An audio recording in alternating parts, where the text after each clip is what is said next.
jaguars, for the most part, don't bother people, even in the Pantanal. I went down there and I was just like, within my first 10 minutes on the boat, we found a jaguar. And I was like, what? Like, this is a real thing. Like, look at that creature is so magnificent. There's like no words you can really describe how incredible it is to see those animals like in their natural environment. No fear, really fascination. And I thought, my gosh, those things are beautiful.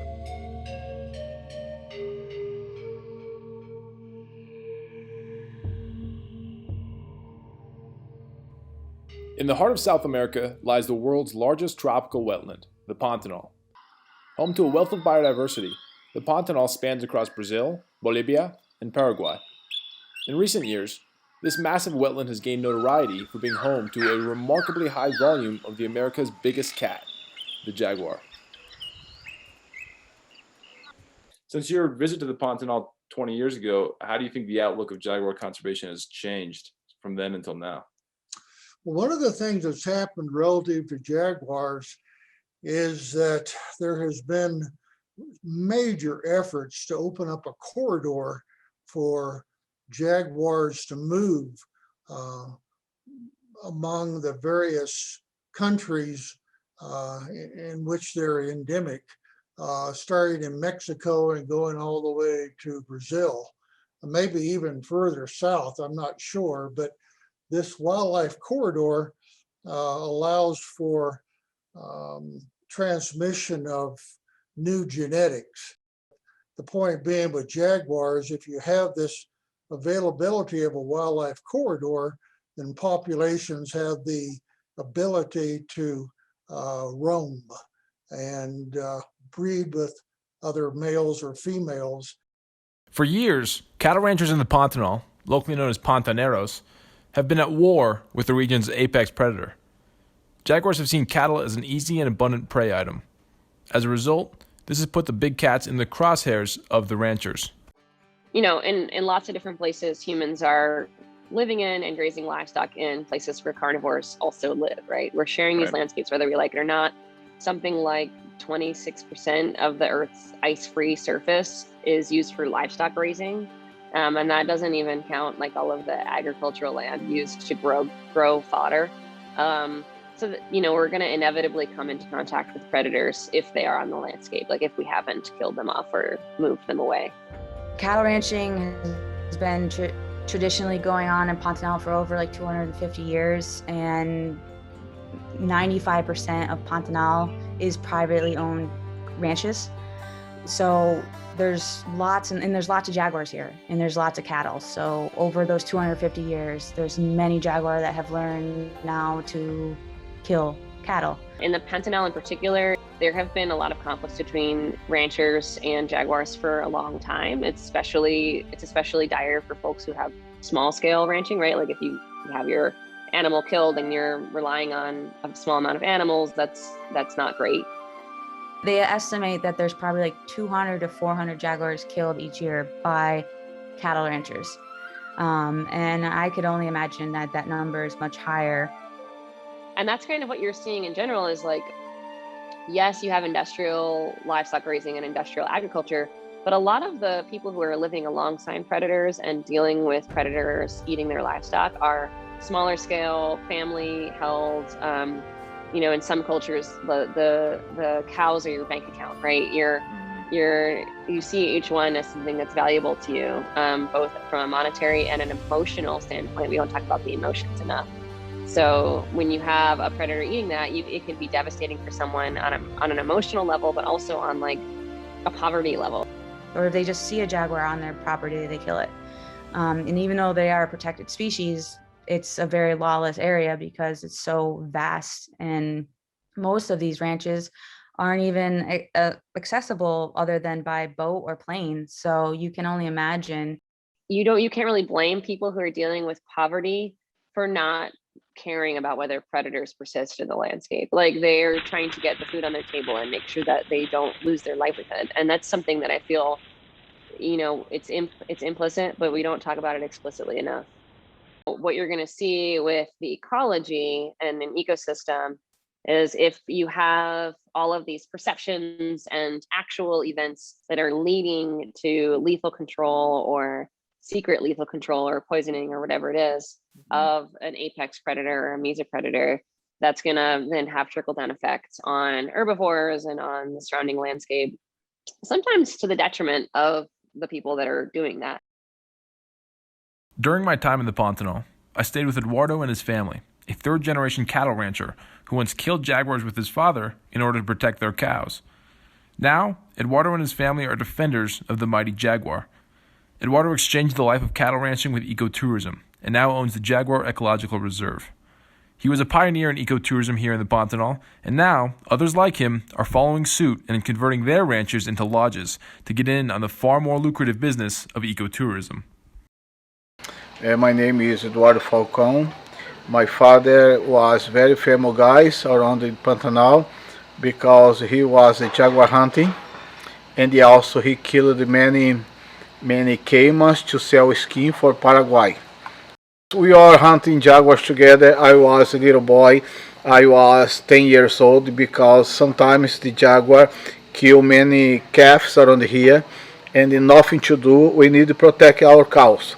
And my father and me, we are living with several dogs, around 10-12 dogs, and these dogs was very good friends to find jaguars, and my father was shooting, and sometimes I was a little bit afraid. I was running behind the tree because this jaguar sometimes was very, very angry, sometimes kill 1, 2, or 3 dogs, and very powerful animals if he is very angry in the jungle.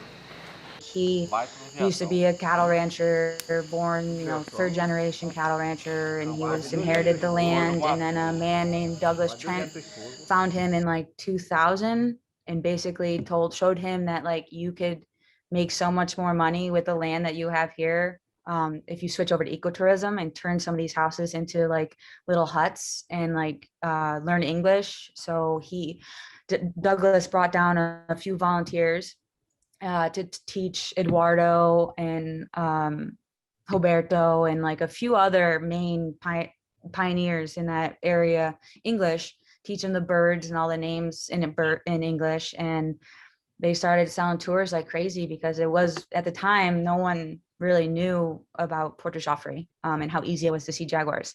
30 years ago, we changed cow for ecotourism. Why we changed cow for ecotourism? Because the cows no good for chewing money. And the jaguars are very important here because make business, make money.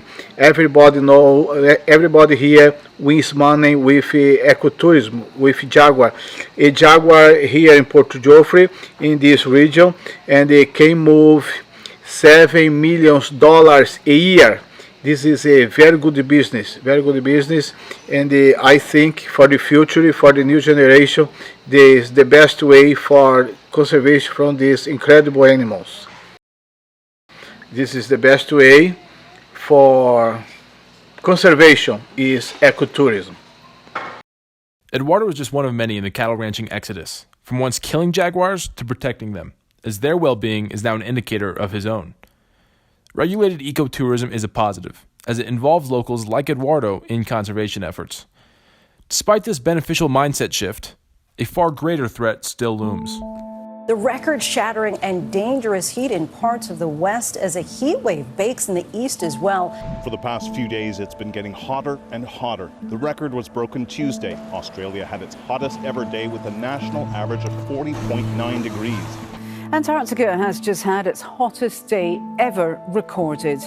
Scientists in Siberia have confirmed the highest ever recorded temperature in the Arctic. Burning hotter, faster, and more explosive than ever before, tonight wildfires in the west are threatening homes and lives.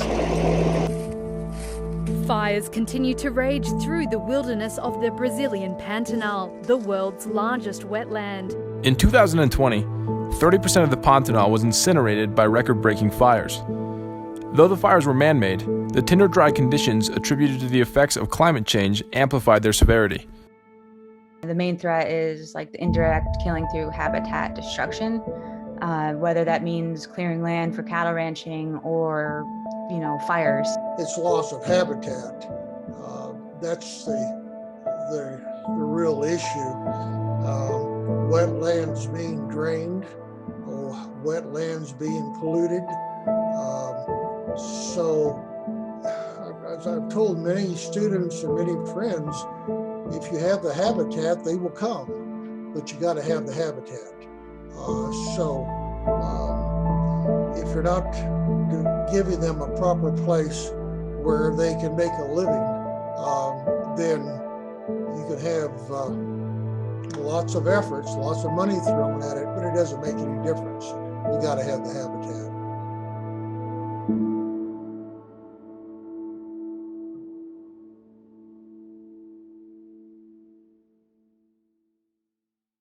Brazilian President Jair Bolsonaro provided little to no aid as the Pantanal burned, largely because he and his administration have been known to level forests and burn jungles in the name of profit. I spoke to Isabella Tiacera, who is Brazil's former Minister of Environment. Under Isabella's watch, she reduced deforestation rates in the Amazon by 84% between 2004 and 2012, while working under the Lula administration.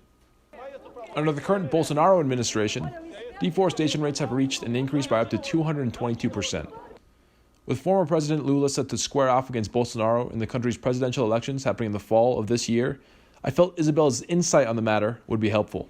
The two states that share Pantanal today, Mato Grosso and Mato Grosso do Sul, they are absolutely conservative and their political base is completely related to Bolsonaro. I think the coupling of it being a super dry cycle of the Pantanal cycle, and then climate change, plus with these really irresponsible movements of certain people, and then again, no governmental support or like immediate action by the government really is the main cause of what we saw last year. They destroyed the environmental governance and the environmental system in Brazil that used to play not only to combat, to go against fires, etc., and also to have environmental enforcement to go against deforestation and illegal fires, but also because we had in Brazil a huge structure, institutional structure that we used to finance, consider the Ministry of Environment, to prevent fires. Okay, and this prevention strategy, it was exactly based on the scientific knowledge. Federal government that took a decision to destroy all the environmental policies that used to play to avoid and to minimize the effects of dry seasons in Brazil. In your opinion, how does the Bolsonaro administration compare to past administrations in Brazil that you've worked with?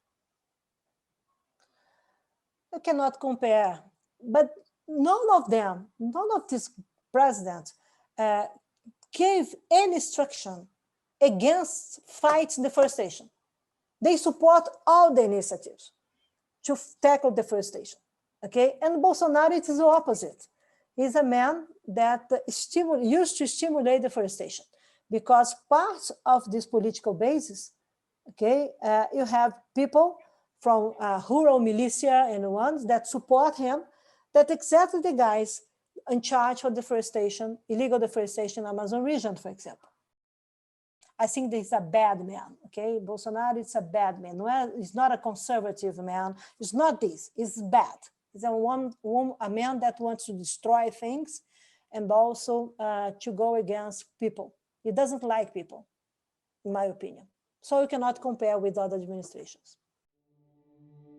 Between December and May of each year, the Pantanal is flooded with torrential rains that rejuvenate the region. These rains are largely generated by the Amazon rainforest, which releases enough moisture to create rain clouds. When these clouds move south, they dump rain onto the Pantanal. As deforestation rates in the Amazon worsens, this pattern of precipitation is disrupted. 70% of all deforestation rates in Brazil are a result of the cattle industry. Under power and profit-hungry Jair Bolsonaro, this number is growing daily.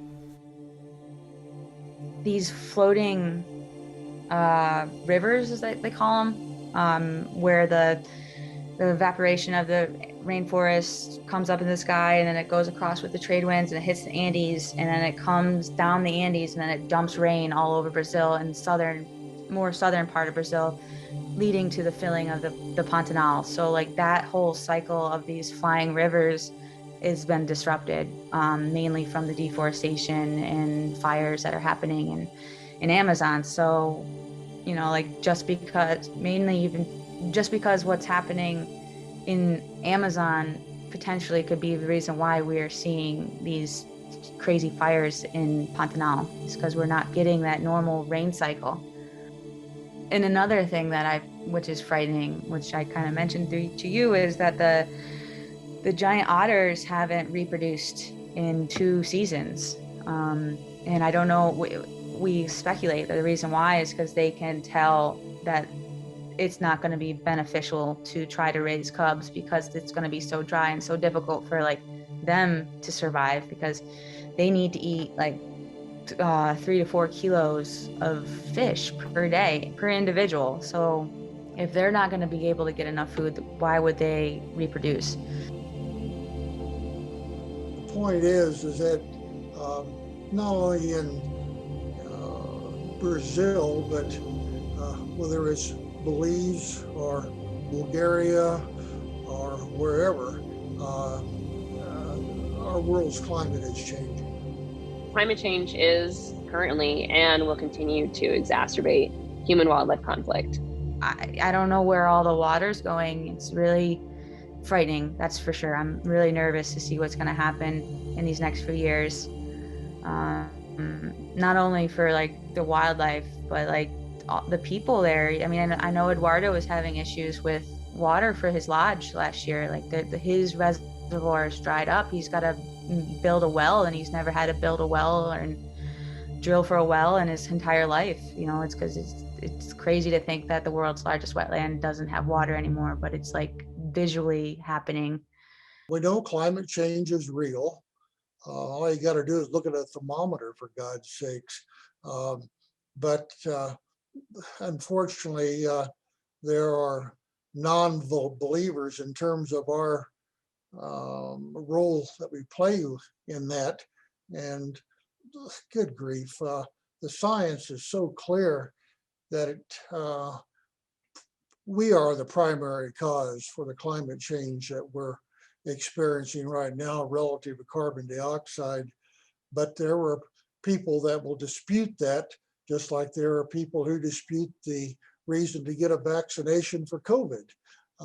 You're always going to have people that are hard to convince. Environmental destruction could be an existential threat. So, what can we do?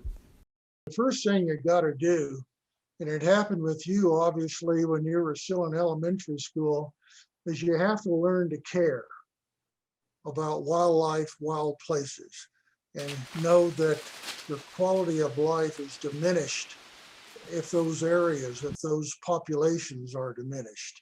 So the first thing you do is you develop a positive attitude about wildlife and the habitats which support those wild animals.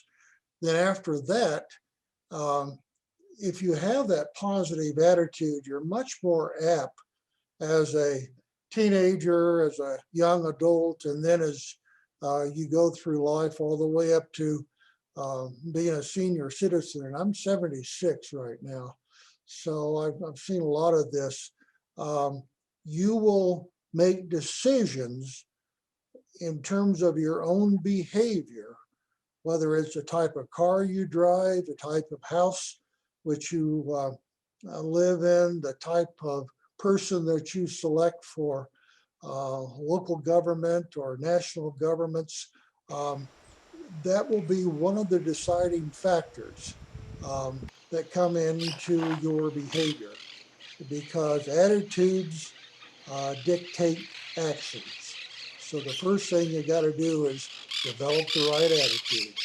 If someone grows up thinking that this issue of wildlife conservation has nothing to do with them, they don't see the point. It's awfully hard to convince them to make choices which are earth friendly. Let's invite the world to come to Brazil to work with us. Okay, I always said that if we want to solve the problems, we need to invite your friends and to understand better what are the realities that we need to face. I'm heartened by times when I see voters going in and voting politicians into office that do have an environmental consciousness. But I'm also disheartened at times when others are elected that hardly know the difference between a ponderosa pine and a porcupine. And they really don't care. It's all about money. So if your only standard for making decisions is how it's going to improve or cause it more difficult for you to be financially where you want to be, if money is the only criteria, we're in trouble.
Jaguar.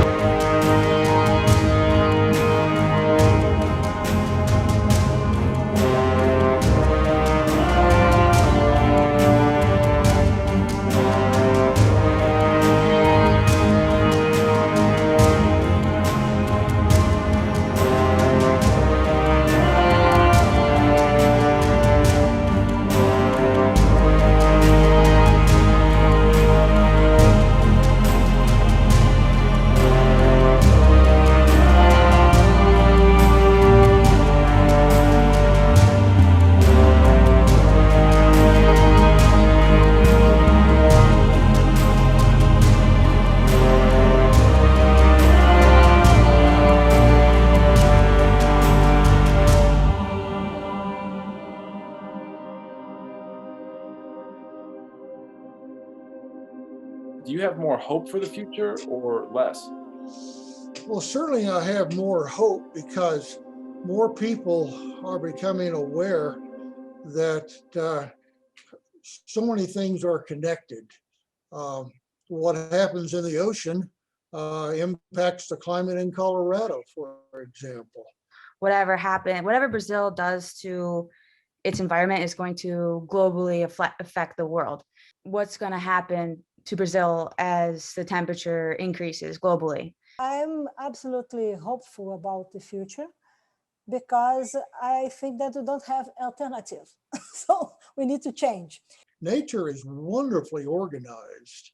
It's the understanding of that organization and how our behavior can destroy that organization.